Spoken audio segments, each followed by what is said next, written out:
So despite the best efforts of Chris and several other wine growers in the Texas area, there are still loads of distributors and consumers who have no idea that the fight over Texas labeling is even taking place. So just how wide is this gender pay gap? Take a look. This is John. For every job that John does, he earns $10. This is Linda. For every job that she does, the same as John, she only earns a little under $8. It's a question of two conflicting laws at the federal level. So on one hand, businesses are meant under the sort of the Hamiltonian economy, which we have built, which is based on Alexander Hamilton. At William Chris Vineyards in High Texas, what you see is what you get.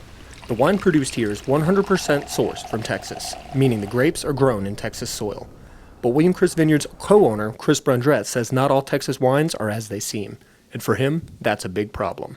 I got dirt under my fingernails. We're farmers. We're growing wine, and I think that it takes away from what we do.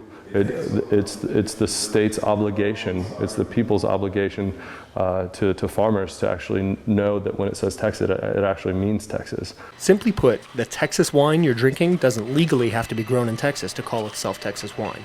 At least not all of it.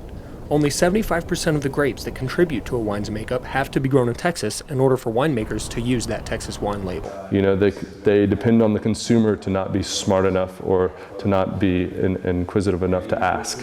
And then even then, sometimes the answer you get might not be the truth. And that's unfortunate, I think. So despite the best efforts of Chris and several other wine growers in the Texas area, there are still loads of distributors and consumers who have no idea that the fight over Texas labeling is even taking place. I do think it's difficult, being a fairly young industry here, to be able to have a variety of wines and to be able to service our customers with a variety of wines if they are just local grapes. Many Texas wineries source their grapes from California because Texas weather can be unpredictable and extreme. However, according to Texas Wine and Trail magazine, the total vineyard acreage in Texas is growing by 10% each year. It's a sign that more Texas wines could contain more Texas grapes in the future, but until then, Brundrett says he'll remain on his crusade to change the status quo. We're right at that tipping point, and if the consumers, if the wineries, if the growers push hard enough, we're going to continue something really, really special. You see it everywhere you look.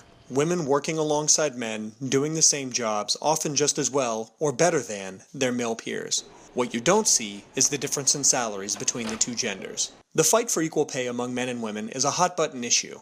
President Kennedy signed the Equal Pay Act, designed to abolish pay discrimination based on gender, in 1963.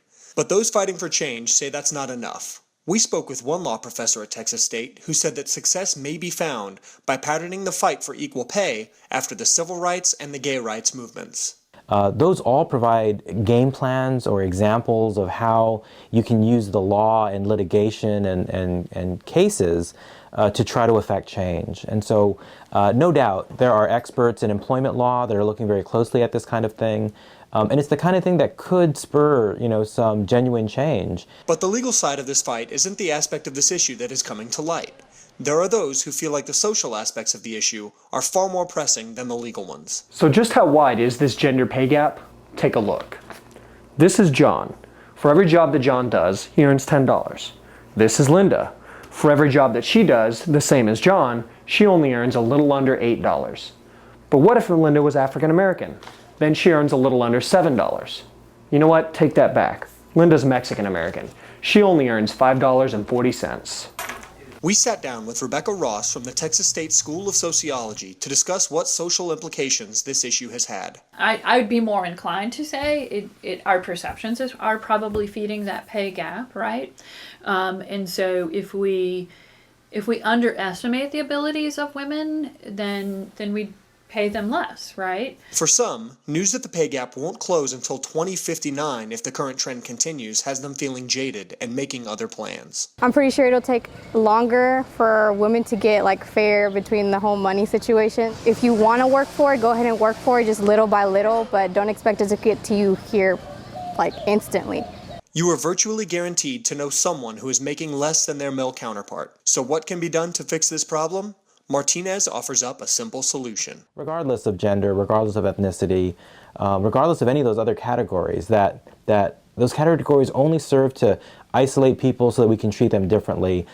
let's let this be about merit. Let's let this be about someone's ability to do the job, rather than whether they're male or female or whatever the case might be. The LBJ Student Center is getting a new look. Thanks to an affirmative vote on a referendum by 68% of the students who voted, the Student Center is set to undergo major renovations in the coming years. Studio A sat down with Jack Raymond to learn what's in store. On average, we're turning away about 25 requests a month for the ballroom, which if we took 25 requests a month, that would fill up another ballroom. Aside from the new ballroom, the changes also include several new meeting spaces, newer and healthier food options, and a multicultural lounge area. While these changes seem like they'll lead to a major tuition hike, Raymond says that's just not the case. Students will only see a $36 bump in their Student Center fee by the fall of 2018. Even though the referendum passed with nearly 70% of the vote, not all students feel as though they'll be getting their money's worth once they start to see the changes here at LBJ. $36 may not seem a lot, but in the long run it adds up at the end, and I just don't like that at all. But Jack Raymond feels like these expansions to the building are necessary to make expansions to other areas and programs at Texas State take place. The Student Center expansion is set to begin in the fall of 2018. Legally speaking, they don't have to admit it. As long as there's 75% of the grapes in the bottle are grown from Texas, this is the federal regulation and the state regulation which follows. As long as it's 75%, they can say, yeah, it's grown in Texas. The other 25 could be from Canada, could be from Venezuela, Argentina, Canada, it doesn't matter. If you look, you can find places where Beyonce, Viola Davis, speaking of Beyonce, actually, we'll take that, right? She had a quote that said, if you're not sure how you feel about equal pay, all you have to do is ask yourself whether you would want your daughter making 75 cents to the dollar that your neighbor's son would be making. And they rent out like professional dress clothes to students to wear for like job interviews or internships. Oh, that's awesome. Should have stopped by before here. It's a new time, maybe. All right, so that'll do it for us here. If you enjoyed the show and want to continue to watch, just go to YouTube. You can look us up. There's a Studio A channel, and all you have to do is find that. We'll have, let's see, it's eight episodes, so this is the first. There'll be 7 more to come. So for Amani, Candace, Megan, and Nina, I'm PJ. Come see us again on Studio A.